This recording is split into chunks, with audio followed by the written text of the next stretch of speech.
Will you follow me when the sky starts to change? Yeah, we won't be afraid. We'll never be the same again.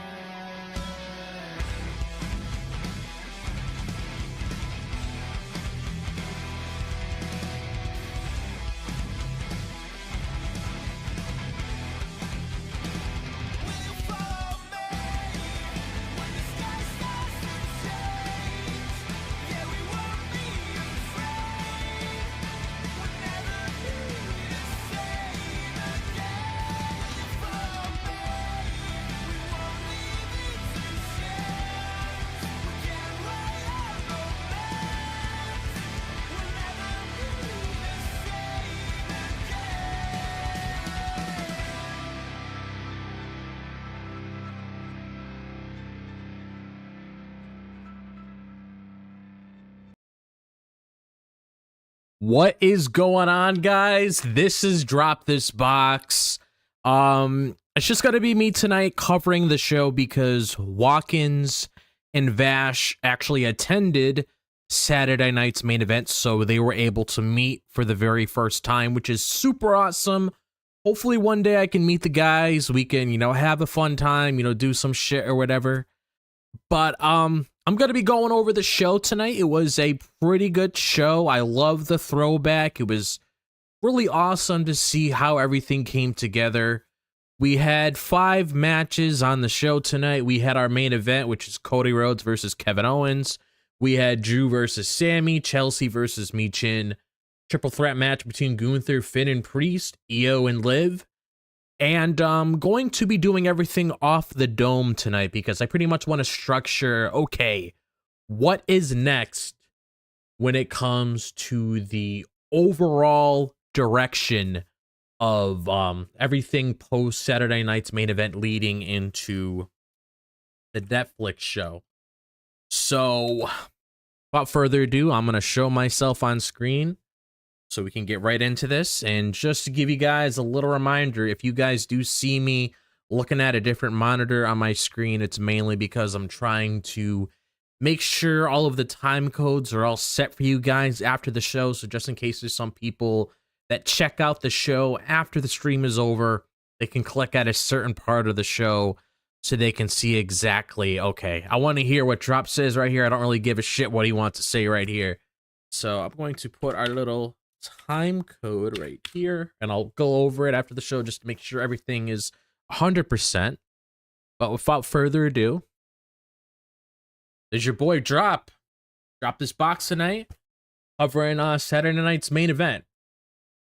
So just to get into everything first, I wasn't home all day. I actually went out and did a couple things. I was able to spend some time with my girlfriend, so me and her had a pretty good time today. We chilled at her house, watched some Christmas movies. After that, we went out to Olive Garden, and then we went to a couple stores. I went to a Best Buy, got myself a Fire Stick because I had a Roku in the living room downstairs. I used to watch all my programs on all the time, and then all of a sudden the thing's just giving me a lot of issues.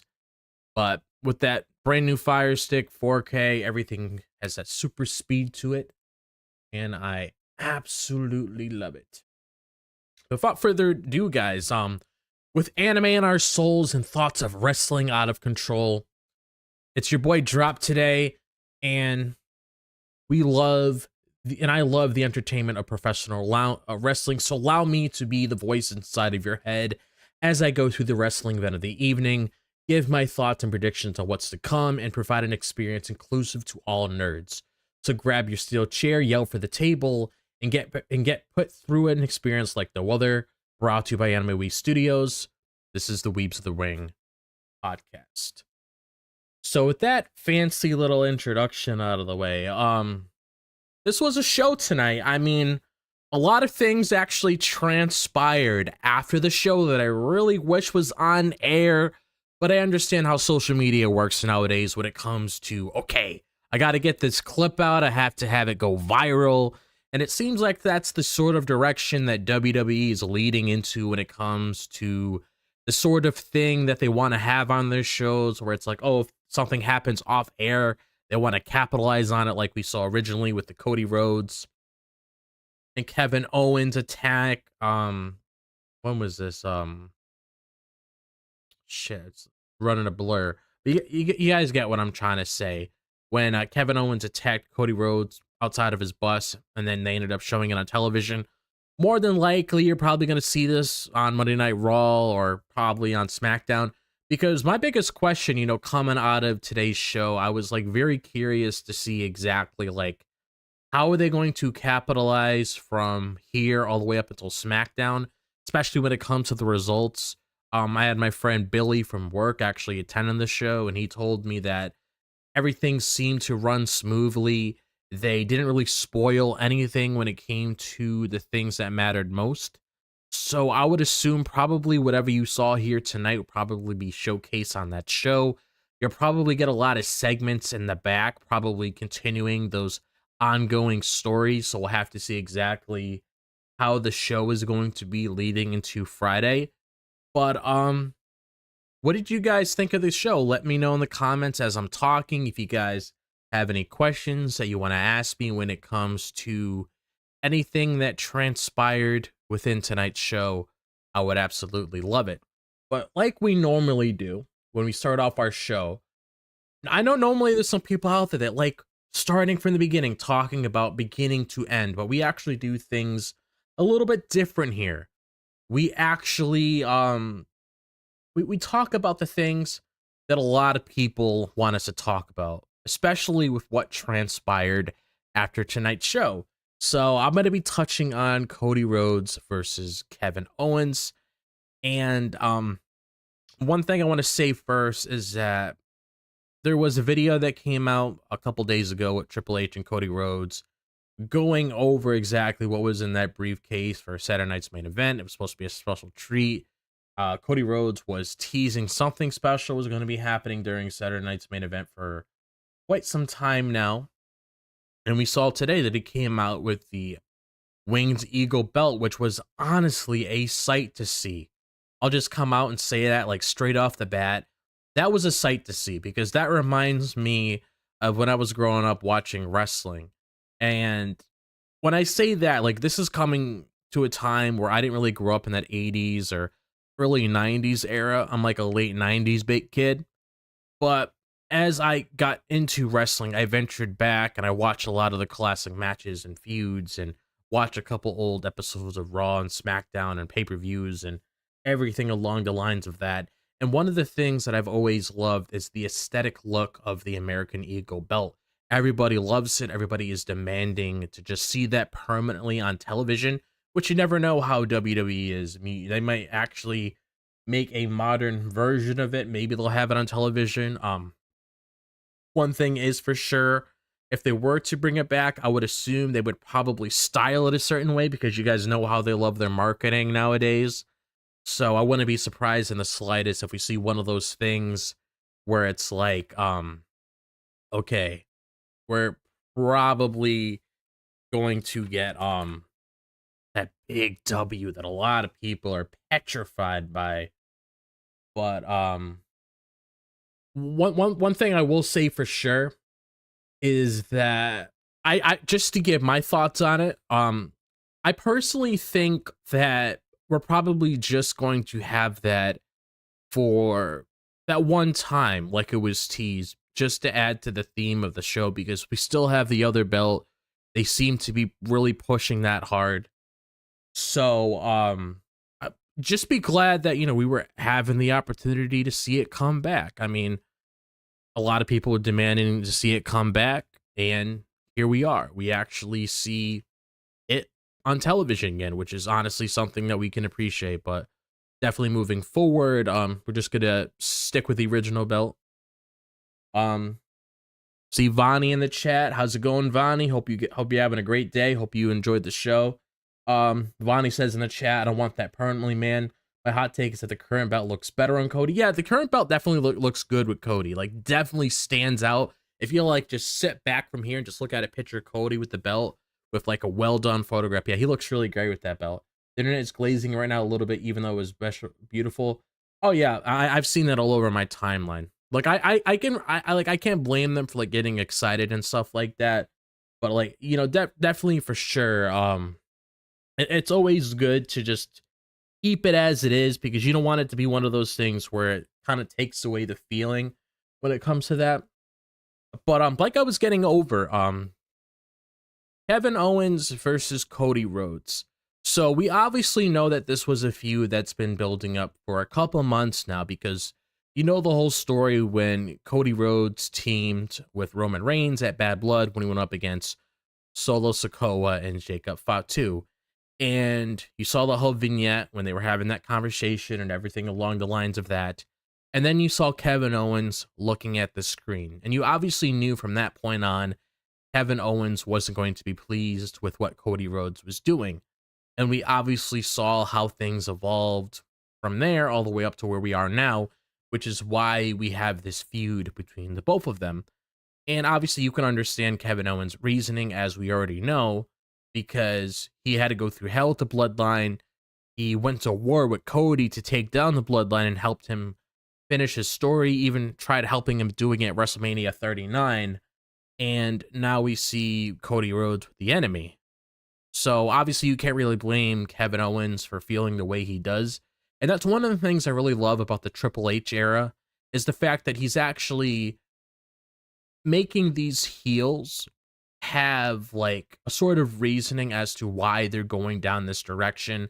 A couple other examples to throw in there is like Drew McIntyre as well when it comes to exactly why he's doing what he's doing. So it's like you can't really blame them when they make these sort of actions. Like you could understand like, okay, I may not be the biggest Kevin Owens fan, not saying I am, but let's say someone's out there like, oh, I might like Cody more, but I can understand where Kevin Owens is coming from because, you know, he's definitely right when it comes to the sort of direction he's coming down. It almost feels like you're being backstabbed, which is why I'm very curious to see how things are going to evolve from here. Just some thoughts on the match itself. I thought it was a good match. I thought it was a pretty good match between the two. Obviously, things weren't going to feel like it normally does on a PLE because this was a TV special. I did see a lot of people online saying, oh, why are we getting commercials? Why is this? Why is that happening? It's mainly because it's a TV special. It's on NBC. It's on Peacock. Normally, if you have that labeled TV special on there, that's why you saw the commercials and stuff like that, like within the show itself. But like I said, good match between the two. There was a couple times in here, and obviously everything's done by design, but obviously they're throwing hints that Randy Orton is obviously making a return soon, because we saw Kevin Owens talking to the screen saying, hello, Randy. We even saw Cody hit an RKO on Kevin Owens, which honestly could just be him hitting a RKO just to pay homage to Randy Orton. But we obviously know that Randy Orton more than likely is going to be coming back soon, especially after this. And we haven't actually done this on the show, so I'll see how Vash feels about this after he watches the show and everything. But before I show this, I'm gonna see what Vonnie says in the chat. We're actually getting villain arcs instead of just shoehorning people into being bad guys.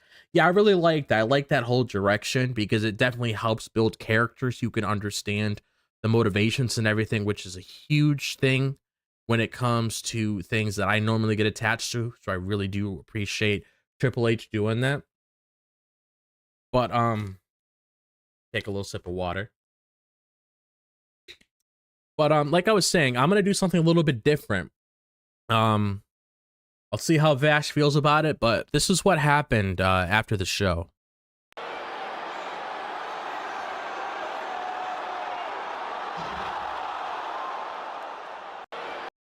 So if you guys saw that little clip that I just put there, Kevin Owens actually came back post-match because it ended off there, Cody and his victory. And we saw that Kevin Owens hit a pile driver on Cody Rhodes, the exact same pile driver that he hit on Randy Orton to take him out of action. And there was a picture that came out online that I saw that that Cody was being taken out by a stretcher. So I definitely feel like that definitely like calls for a Randy Orton return soon. So you'll probably be able to continue that program between the both of them, because I know a lot of people are saying, oh, is Cody hurt? Is Cody going to lose his belt? Yada, yada, this, yada, yada, that. I don't think that's the case at all. I think it's just trying to add damage. It's just trying to add more layers to the overall storyline when it comes to Kevin Owens versus Cody Rhodes. That's honestly all I really think it is at the end of the day. It's just adding more layers to the story. So obviously, KO lost a match. How you gonna feel? You gonna be happy? Gonna be like skipping down the street or something like that? Like, no, you're not gonna be doing anything like that. Obviously, Kevin Owens is frustrated. He just doesn't like how Cody Rhodes is, and you can't really blame him for like taking out frustration like that.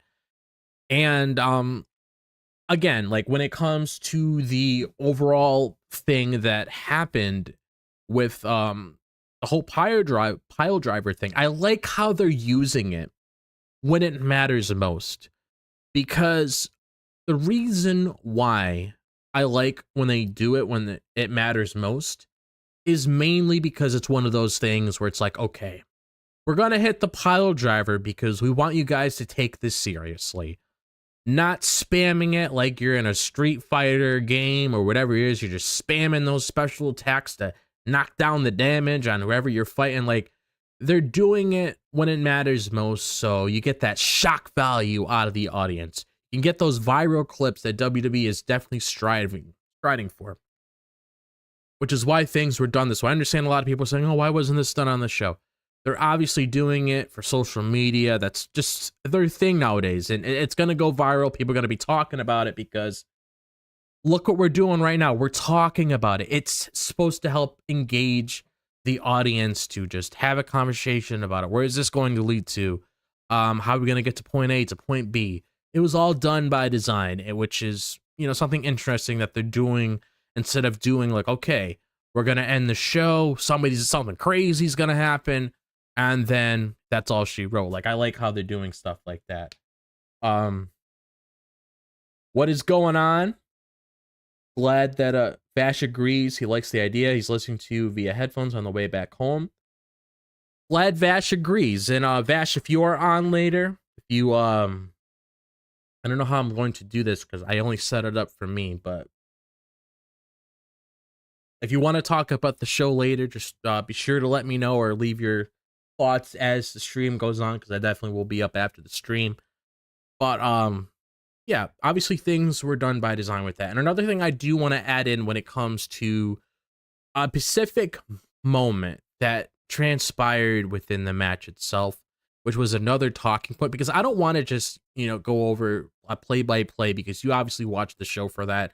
You know what moves are executed and everything like that. I don't want to have to go over that within the podcast itself.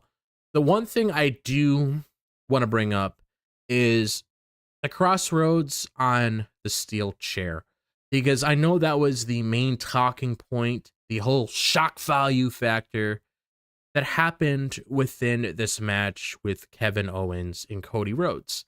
So you got to think about it. There was a lot of ref bumps in here, which I understand a lot of people were like on and off with that. Understandable. We had to deal with that with Roman for quite a bit. I mean, not quite a bit. We dealt with that quite a lot for a lot of his matches. But that whole crossroads on the steel chair, it opens the door for exactly like, okay, what does this mean? Like, obviously, that's probably one of the main reasons why Kevin Owens came back, besides just getting tired of looking at Cody Rhodes in victory and continuing to do what he's doing. But it's like, what does this mean? What does this lead to? That's why I mentioned earlier, we're going to dive deep and actually get a better understanding of exactly where everything is coming together.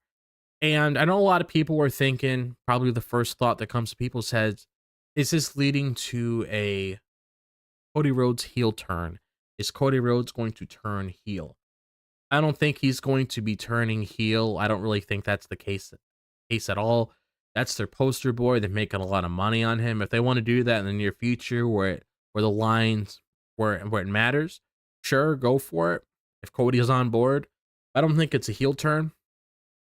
I think it could just be one of those things, or possibly Cody took the shot on Kevin Owens, maybe tried to outsmart KO or something with the chair and just went in it for the victory. Um, I don't think it's going. I don't think Cody Rhodes is turning heel or anything. The only thing I can really think of is that maybe Cody Rhodes will get a little bit more edgy instead of just being the pretty nice boy all the time.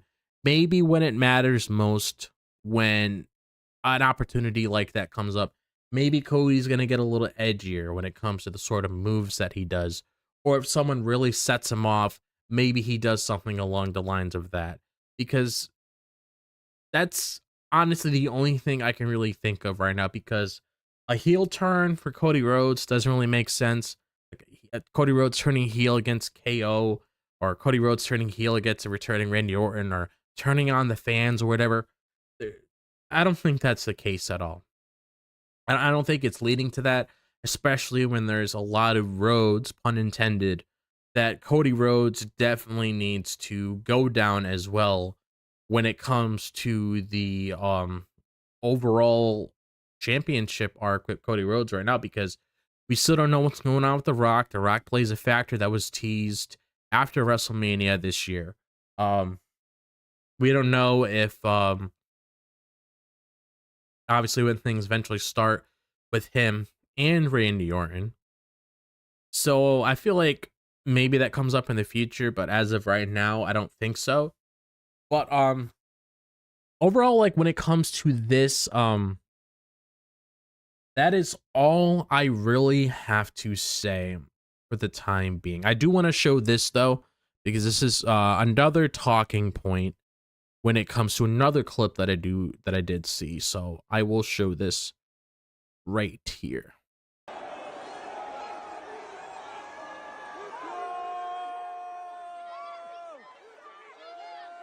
All right.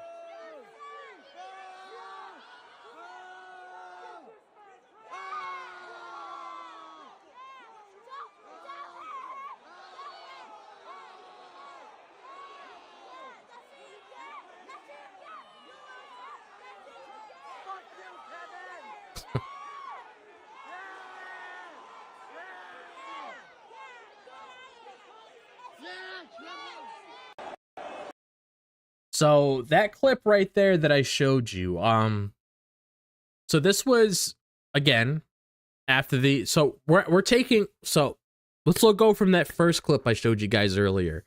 This is pretty much part 2, the second movie, the second game, whatever you want to call it. Pretty much the next transition of like, okay, Cody Rhodes hits, not Cody Rhodes, Kevin Owens hits a pile driver and Cody Rhodes gets taken out, stretcher, everything, leaves with the title, puts his hand in victory.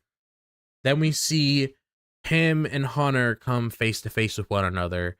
And obviously Triple H isn't going to put up with Kevin Owens shit. Triple H has, he's not afraid to show that side of him when he really gets pissed off. Obviously, if you know Triple H over the years, you know exactly where I'm coming from with this. But we did see the confrontation between him, Kevin Owens. So obviously there's going to be some repercussions for this, because, you know, KO got his match against Cody.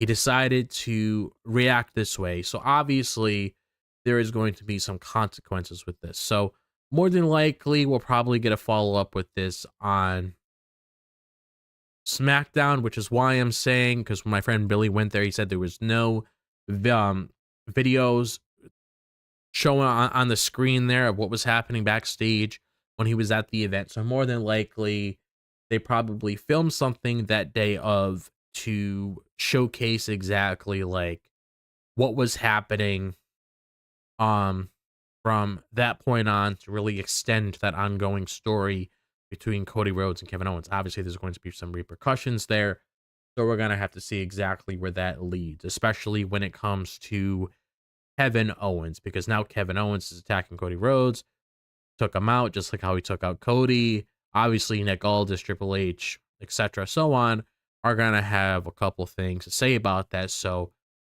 with Cody Rhodes out of the picture now, that's pretty much your next talking point when it comes to the whole WWE Championship title picture when it comes to exactly where we're going with that storyline. So it's going to be very interesting to see how things unfold there. Again, I understand how some people feel when they were like, oh, maybe we should have had this on air. But at the end of the day, you know, I can understand why they did things like this, because things were probably done by design so they can have television for that tape show, because they don't want to show results for what happened tonight on the next SmackDown. So they need a little something to put on there for us to talk about, like, oh, I'm doing right now.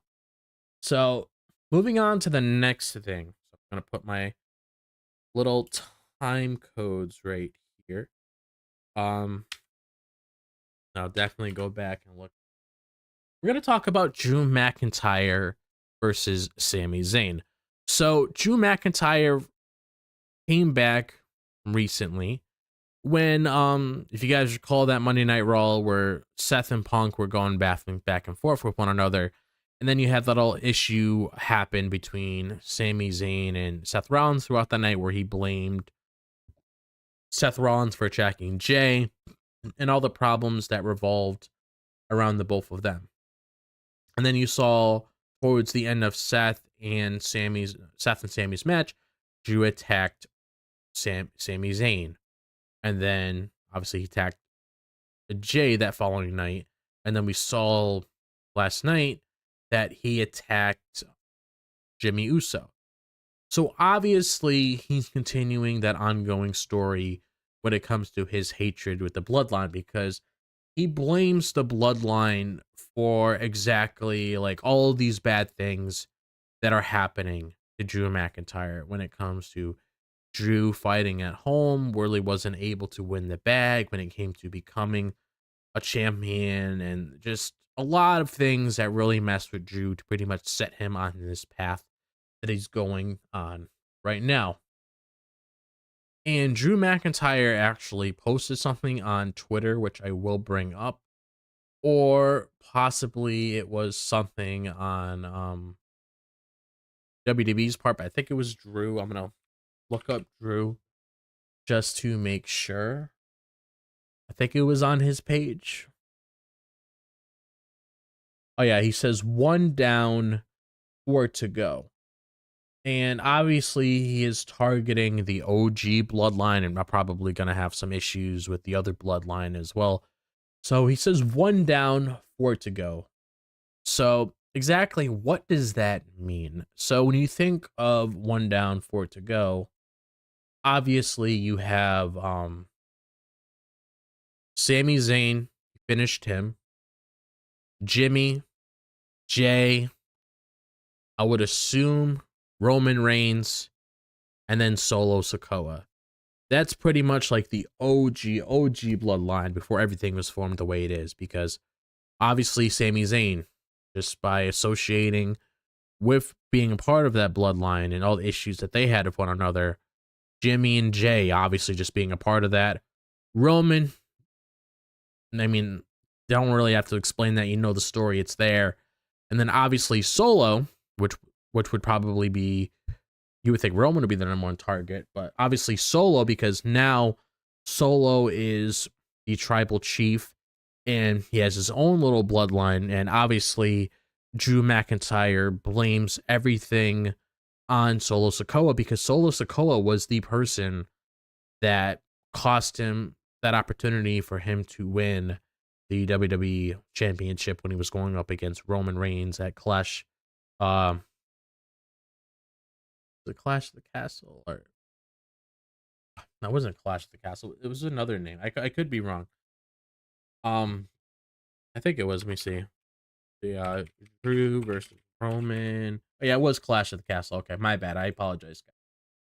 So obviously that is Drew's motive right now, which makes sense why he's doing things on Raw and why he's doing things on SmackDown. So obviously that's going to be the ongoing story when it comes to Drew McIntyre. And again, just like how I talked about Kevin Owens earlier, Drew has a motive that makes a lot of sense, and you can't really blame him for heading down this direction and doing all the things that he's doing, because obviously if I was put in that situation and I had the opportunity to win the world title and I was getting blocked by achieving success, I would be pissed too, because it's like, why am I putting in all this work and having to deal with all these people getting in my way and screwing me over? Like, you're obviously going to get frustrated over that. You're not going to just let that slide and just ignore it and be like, oh, it's fine. I don't have to worry about that at all. Like, obviously, just like I we saw with Drew and Punk, obviously, Drew has his reasons to go after the bloodline. So that's going to be our ongoing story moving forward with that when it comes to Drew and Sammy. When it comes to the match itself, Drew and Sammy, you put both of them in together in a ring. Obviously, it is going to be a good match. I mean, they're both great performers.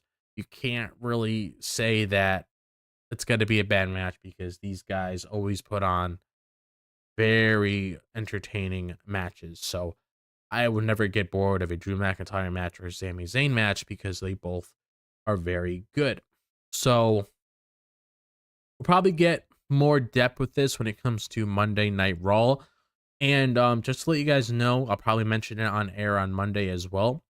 Monday Night Raw is also going to have a double taping because of the holiday season, because the following week after that is Christmas. So you're going to have that live show and then that tape show for the following week. So just to throw that out there, but we're going to be getting more in depth with that whole Drew storyline, possibly see where Sammy falls into this. Will we get Jay on Monday Night Raw? Because obviously you're going to have Drew taking out all these people, so it leads to Solo Sikoa or Roman. I would say Solo Sikoa, yeah. Actually, what I'm thinking of really, because I'm not really sure how they're gonna structure this yet. So we know a match is taking place between Roman Reigns and Solo Sikoa at that Monday Night Raw. Is Drew going to focus? Is Drew gonna insert himself into that? Is there going to be any shenanigans pulling out? Because I mean, the way I look at that, that's pretty much like, hitting two birds with one stone. You're on this war path to take down all 5 of these guys that you just absolutely hate and you just want to tear them apart. So it's like, if you're taking out, Sammy, Jay, and Jimmy, obviously all you have left is Roman and Solo right there. So is he going to factor into that? Is this going to possibly lead into a Saturday night's main event with Roman and Drew, or Drew and Solo Sikoa? Like, I'm very curious to see exactly where this is going to extend. So that's going to be very interesting to see exactly like how things unfold from there, because I'm very curious to see how that's going to be structured, because it's going to be very interesting to see how these shows are layered out, how these shows are put out throughout the end of the year, because there's a lot of tape shows coming up, and they obviously don't want to take away from like any key moments, because they usually like sharing those for the live shows. So going to be very interesting to see what they do with that. Like that's definitely my big question when it comes to that. Unless it's going to be one of those things where like he gets in a match with them, he finishes them off right there, and then he starts counting down. But we'll have to wait and see what happens on Monday Night Raw with that. So the next thing I do want to talk about, and I'll put that right there. See, it is Chelsea Green versus Michin. So if you guys have been living under a rock, Chelsea Green and Michin and a couple other ladies were participating in the women's U.S. title tournament to crown the first women's United States champion. And, excuse me, we've been very vocal on the show when it comes to the girls getting a mid-card title, because I'm the kind of guy that is a huge advocate for women's wrestling. I absolutely love seeing it. I love seeing these girls showcase their talent online because I believe that they have every right to do that. And whenever they put on these great matches and tell all these great stories, I always look forward to it because I'm always very curious to see how things are going to evolve. That's definitely something I can always get behind. And one of the things that I really wanted to see out of this tournament is to see exactly who they were going to put in it. And just to go back in time just a little bit, I'm going to bring up the bracket when it comes to how everything was showcased prior. So, the way things started off, we had Bailey, Candice, and BFAB. Obviously, we had Bailey go over in that match, and then we had Chelsea Green go over in that match, which she had with Bianca and a little blurry right here. I'm not sure what it says. Bianca and Blair, and then we had the whole Jade Cargill story take place, and then we ended up having Last Legend take part of that. Michin won, Tiffany won her match, and then obviously we saw the finals that night when it came to Chelsea Green versus Michin. And I'm just gonna come out and say this: at the end of the day, it doesn't really matter who won that match. All that really matters is that these ladies were able to participate in this tournament, and that's something I can really appreciate. And when it comes to the two girls that took place in this match tonight, it's a great history when it comes to crowning the very first women's US title, women's US champion. I would be happy with a Chelsea Green or Michin because they've been putting in a lot of work. We've been very positive talking about them on the channel when it comes to their work ethic. And we ended up getting Chelsea Green as the winner for the women's US title. And I'm very happy for that because, just like Michin, Chelsea Green has been busting her ass off. She got over organically. People care a lot about her. I mean, if you guys recall back at Money in the Bank this year when it was between her and Tiffany, when it came to the last two of who was going to win that Money in the Bank contract, and it was taking place in Canada, which is where Chelsea's from, she was incredibly over. A lot of people were shouting her name over and over and over again. And I like how Chelsea Green was able to capitalize on this moment tonight. And the only thing I really want to see out of this, I want this title to mean something. And the reason why I say that is because I don't want this title to be treated as something where it's like, okay, we're going to have, these matches with so and so, but it's not going to really matter. And then this title is just going to be lost in the dust. Like, I want this title. This is my vision. And I'm going to say the exact same thing when we continue to talk about the Raw's Intercontinental Championship with the ladies. Same thing here. You probably hear this again in the near future. I just want there to be importance added to this title when it comes to a story that makes sense. Doesn't have to be super crazy, but at least a compelling story that you could sink your teeth into, where you're like, okay, I can get behind this. It makes sense. It doesn't have to be super crazy, but I can get into it when it comes to exactly what the story is between so and so when it comes to the women's US championship. And also, I love great matches. If you want to do something along the lines of like a Bianca Belair versus Piper Niven that we saw to show how hard these girls are going to fight for that title, that would be great too. I just want everything to mean something at the end of the day when it comes to exactly like where we are going to be going with the women's US title. I just want it to be something where we could use it to elevate whoever has that title.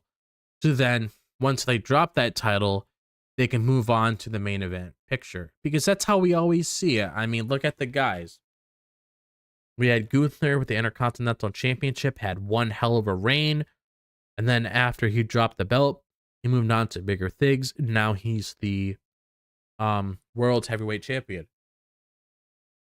So I'm hoping to get something along the lines of that with a Chelsea Green and whoever wins the Intercontinental Championship on Raw for the ladies, where we could use that to elevate Chelsea Green, so maybe she could move on to greater things. That's what I really want to say. I just don't want this to be lost in the shuffle, where it's like, oh, okay, you know, we're just going to have this here just to have it, you know, just to have another title, and that's all there is. Like, I'm honestly hoping that there's a little more to that, if you guys get what I'm trying to say. So that's my main critique when it comes to exactly the sort of direction that I want to go with Chelsea Green. I mean, Chelsea Green is US Championship, not because she earned it.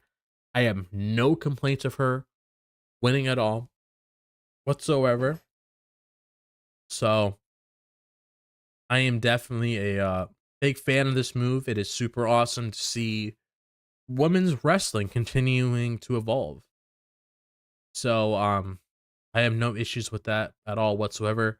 And one of the other things I really like is the fact that, you know, not only did Triple H give Chelsea Green the finger point as well, he also gave some credit to Michin as well. He actually gave some credit to her, saying success is a journey. You are well on your way. So obviously Michin will get an opportunity at that belt in the near future.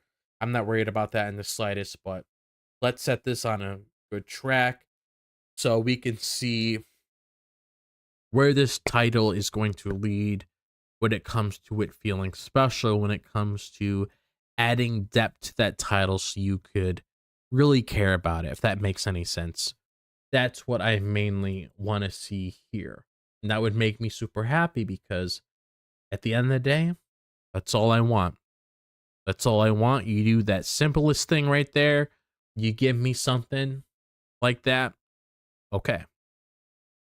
And another thing I do want to add in here that I really appreciated that Cole said on commentary is that there's actually a lot of history between Chelsea Green and Michin as well. They even reference things that came to their days in TNA when it came to their rivalry and everything. So it's kind of like everything came full circle here when it comes to both of these girls.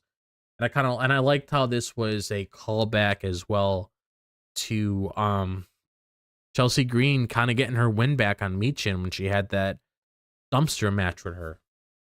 That was really nice to see. Like, I just had a feeling that things were gonna be in Chelsea's favor tonight because I just had that itch on me where I'm like, I don't know, man. I feel like Chelsea's gonna take it, but regardless, I'm happy. I'm very happy for Chelsea Green.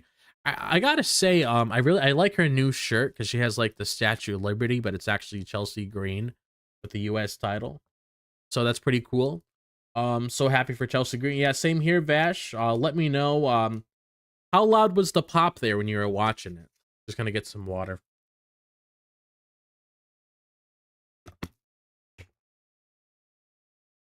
Pretty sure she got a lot of pop. Definitely on television, it was a really big pop. I do like, actually, one thing I did like especially, I liked how she countered Michin when she was on the top rope when they did what she did like unprettier on her. I like that counter on there. That was awesome. That was like a very awesome way to end the match. So moving on. Let's see. Yeah. Moving on, we are going to be talking about Gunther versus Finn versus Priest. So this triple threat match, it was very, very, very good. And you can't disagree with that because Gunther, Finn, and Priest are incredible. And Priest has had one hell of a year when it comes to proving people wrong when it comes to the sort of position that he is in.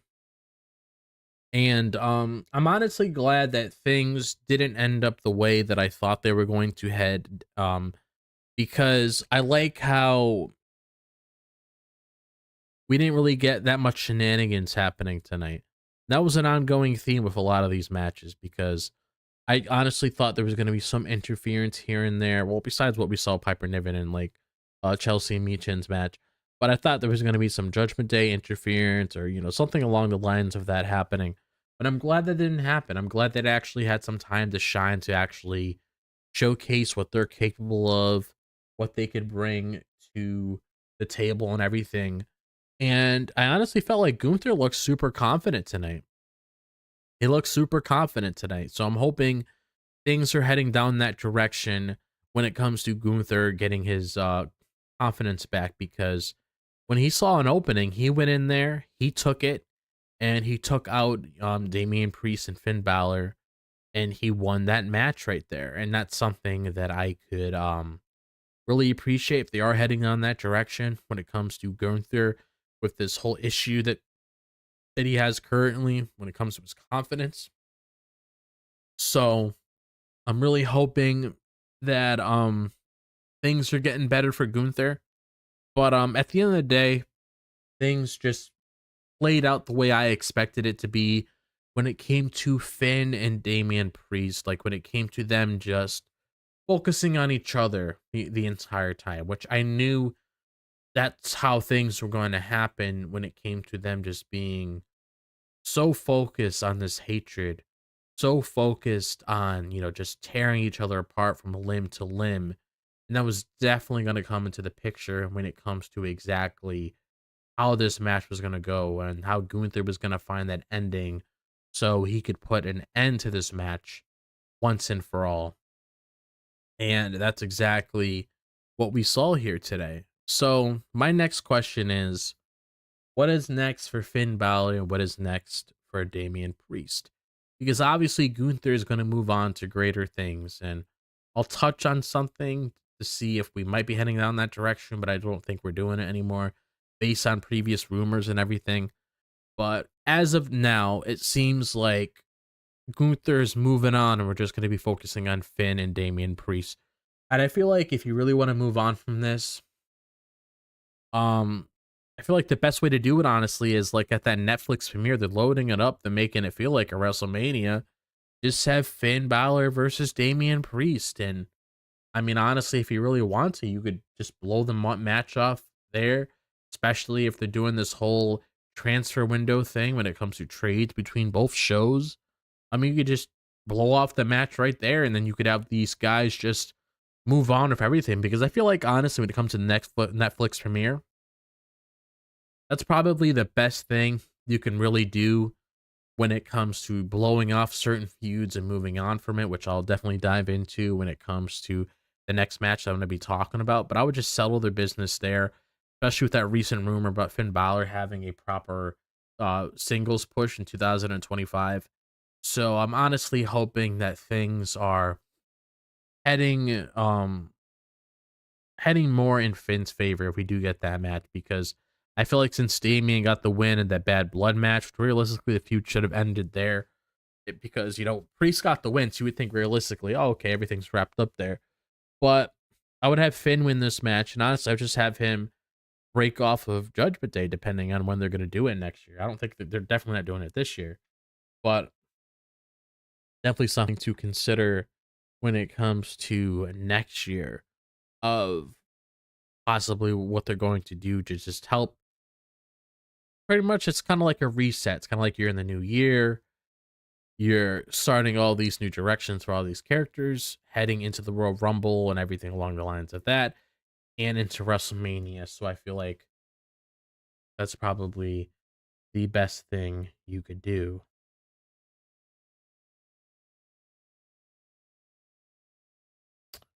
One second, guys.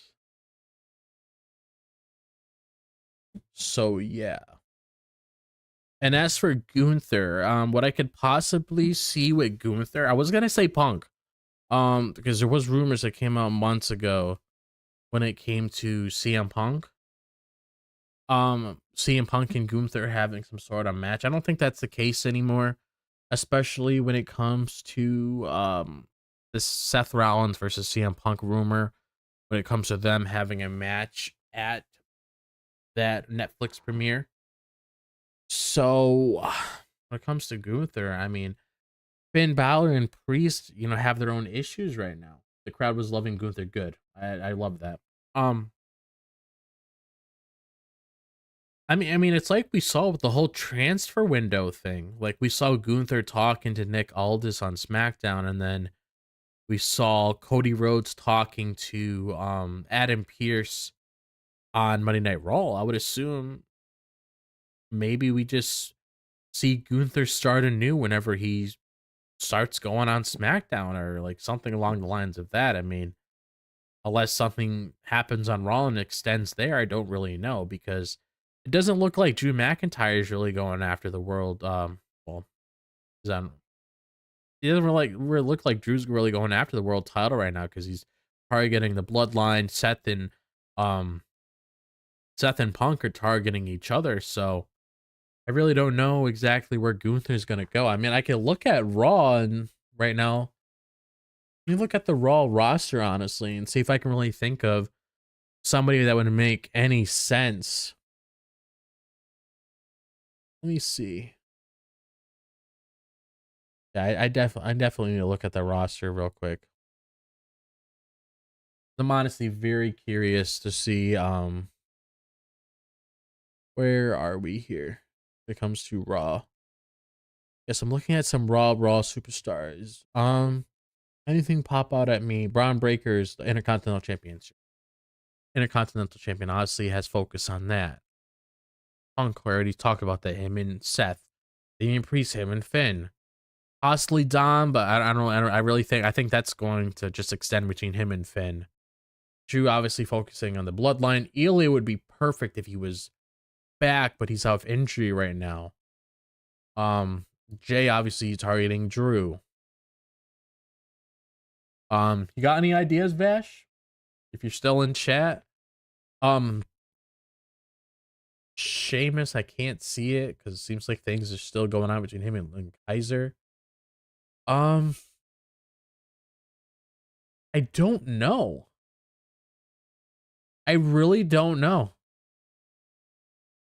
I don't think Kofi and Xavier are gonna target him. It really wouldn't make any sense either. They're both heels. Yeah, I don't know. Yeah, I really don't know. Braun Strowman just moved to SmackDown. I didn't really see them getting in a program with each other to begin with. Yeah, I don't know. Well, that's one thing I have to say. We'll have to see how things play out moving into Monday Night Raw because I can't really see them getting involved in the World Heavyweight Championship picture. I mean, they could do it again, but does it really make sense? I don't really think it makes sense because it's not even about the title at this point. It's pretty much just like how we saw with Sammy and Drew today. I mean, they pretty much just have a grudge for one another. They just want to tear each other apart when it comes to Finn and Damian. So it's like, I don't know. We'll have to see how things play out on that Monday Night Raw so we can get a good understanding of exactly where things are heading with Gunther. I mean, that's honestly making me think like maybe if it happens sooner, because I feel like if they're doing this transfer window, everything's going to be established before January 6th. I would just have him go on SmackDown. Really, maybe find someone on there to feud with if everything gets all settled there. But as of right now, I'm not entirely sure. Yeah. Yeah, we'll have to see how things go from there. But moving on.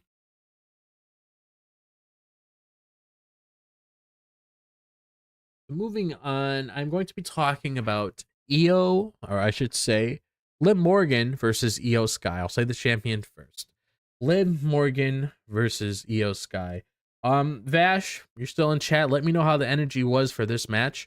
But I thought this was a pretty good match between Liv and Io Sky.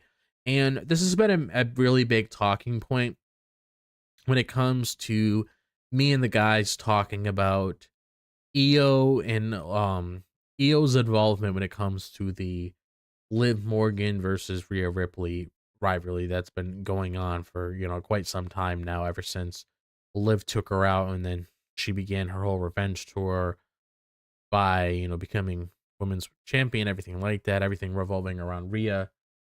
But me and the guys are definitely talking about, Io's placement in this because all three of us are really big fans of Io. We love Io. We love Kyrie. We're a really big fan of the Sky Pirates. Super excited to see Asuka come back down the line. Energy was great. People were happy for Liv win and clean too. Didn't see it completely though, since that's when I met Whawkins. Okay. Yeah, so it's like this match itself was good. And the main talking point I really want to talk here is just exactly, okay, where we go from here when it comes to the Rhea versus Liv story. I honestly feel like it's probably going to end at the Netflix premiere because they're putting it together like a WrestleMania type show. I mean, you're having Seth and Punk there. That's a WrestleMania match in itself. So it's like, I feel like you could get the blow off there. Rhea's going to get her title back. And then we can officially move on from that feud. Because I don't know. Maybe we'll have another match at that Saturday night's main event and then Liv loses and she moves on or whatever. And that probably makes a lot of sense when it comes to how the Judgment Day's next feud is going to be against the Wyatt Six. I saw that being a rumor that's currently going down. So I guess now you can have Liv and everybody else involved in Judgment Day get involved with the Wyatt Six. So now Rhea Ripley is just waiting for her next opponent, you know, heading into that WrestleMania season. So what I would do is, honestly, I understand a lot of people were upset that Io lost his match tonight. I know some people out there really wanted Io to win. Trust me, if it was up to me, I probably would have had her go over tonight. But Liv Morgan honestly needed this win clean, especially if she's heading into this match against Rhea Ripley for the title. Because regardless what sort of direction you want things to go down, at the end of the day, everything revolves around Liv Morgan versus Rhea Ripley. There is no conclusion with this story if Rhea doesn't get that title back towards the end. Once that happens, that's the end of the story. So no matter who came in Liv's way and won the title, if it was Io, if it was Kyrie, whatever the case may be, doesn't matter who wanted Liv's title around that point. It all comes down to Liv Morgan and Rhea Ripley at the end of the day, and that's something that we just have to accept, something that just makes sense based on where the story is going with them. So Liv did need the win when it came to beating Io clean, because that's going to lead into that final match between Rhea Ripley versus Liv Morgan, unless they do a rematch at that Saturday night's main event, because Liv's probably going to want her rematch against Rhea for losing, and that might happen at that Saturday night's main event, so you can wrap everything up there and then Royal Rumbles that following week. So it's like, at least with that out of the way, I'm actually okay with this sort of direction that we're going down to Io. And just put something out there as well, Rhea actually came out and carried Io back after the match was over, which was really nice. But a lot of us want to see Rhea Ripley versus Io Sky, and tonight could have been the building block of that, where Io got the title tonight and you could have built to that feud after Rhea had a match with Liv Morgan. I feel like the way it happened tonight makes sense, and I'd rather it go down this direction because I want to see Io have another accolade under her belt. Besides being the NXT Women's Champion, besides being a Money in the Bank holder, I would absolutely love to see Io Sky win her first Royal Rumble. Like, imagine how excited a lot of people would be when it comes to them being super big fans of Io Sky. Imagine how happy people would be if Io won the Rumble and had that big moment. Because at least with that, you can have her get that moment, and then with Liv out of the way, now that Rhea took care of her and that both of them moved on, now you could start to properly build that feud heading into WrestleMania. Because Triple H does things like this for a reason when it comes to that tease of both of them holding the belt. And he normally does it around this time, because normally around that November, December season, that's when you start building into that WrestleMania season. That's when the seeds start to get planted when it comes to exactly what we're going to be seeing on those shows. But you obviously had both of them hold the title for a reason, because that's going to be your Mania match this year. And that's a bullet that I'm definitely okay with taking when it comes to Liv winning tonight, just so Io can have that big moment. And then you don't have to worry about, like, let's say Io won tonight. You wouldn't have to worry about Rhea wanting to, well, Rhea having to win a Rumble or a Elimination Chamber to get to Io. At least the way things are laid out now, you could have, again, that big moment for Io, and then you could start building things properly with everything out of the way between Rhea Ripley and Liv Morgan. So I'm okay with this as long as things fall, as long as things head down that direction, because that has been something that I've been sticking to ever since me and the guys talk about what we want to see at WrestleMania. That is something I want to see. Like, when it comes to the main matches that I want to see when it comes to the ladies, I want to see Tiffany Stratton walking into WrestleMania as champion against Charlotte Flair next year. And then I want to see Io Sky walking in as the challenger against Rhea Ripley at WrestleMania.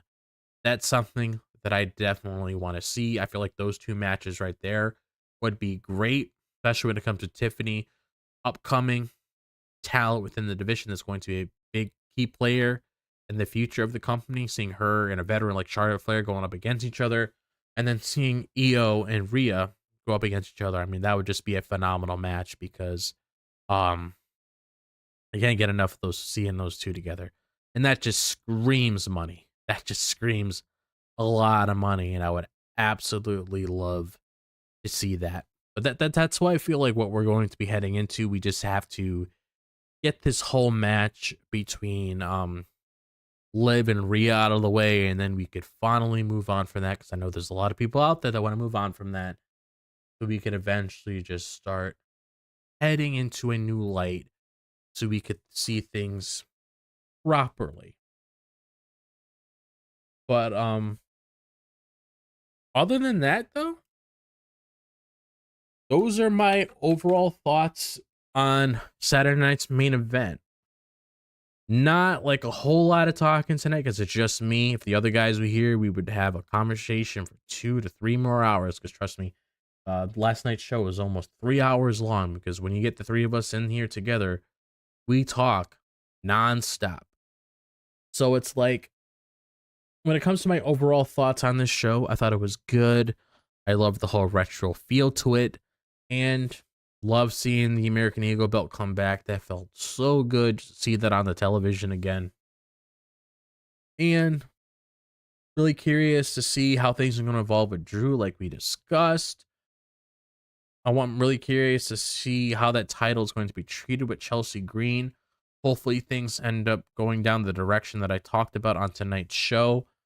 Gunther and Priest. Hopefully we get an answer what Gunther's next direction is going to be, because I don't really think it makes sense to do it Finn and Priest. And hopefully with Finn and Priest, I would assume the best bet would be for them to have a match at that Netflix premiere show, so you could blow it off there and have them go their separate ways, because I don't really know what else you could really do when it comes to the both of them. And with Io versus Liv, be patient, guys. We'll get there. We just have to get that one match out of the way first, so we can move on to greater things, which is the deadline of that is Rhea Ripley versus Io Sky at WrestleMania 41 next year, Las Vegas. That's the dream. We're gonna keep pushing for that. Hopefully that happens. But other than that, let's see. I'm gonna put this time code right here.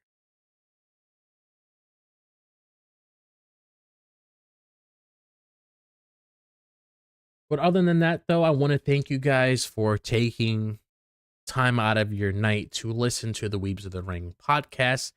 If you enjoyed what I had to say, why not do exactly what I said right now, to check out our social media platforms when it comes to our Instagram, our Twitter. We are on Blue Sky. I'm not really sure how super active that is. I'm not really on Blue Sky that much either. I have an account on there, but I'm not really sure how super active that is. But if you guys want to follow us on there, it is Weebs of the Ring on all of our social media platforms. So be sure to follow us, interact with us during the shows with the hashtag Weebs of the Ring. So you can interact with us anything regarding wrestling before, during, or after our shows.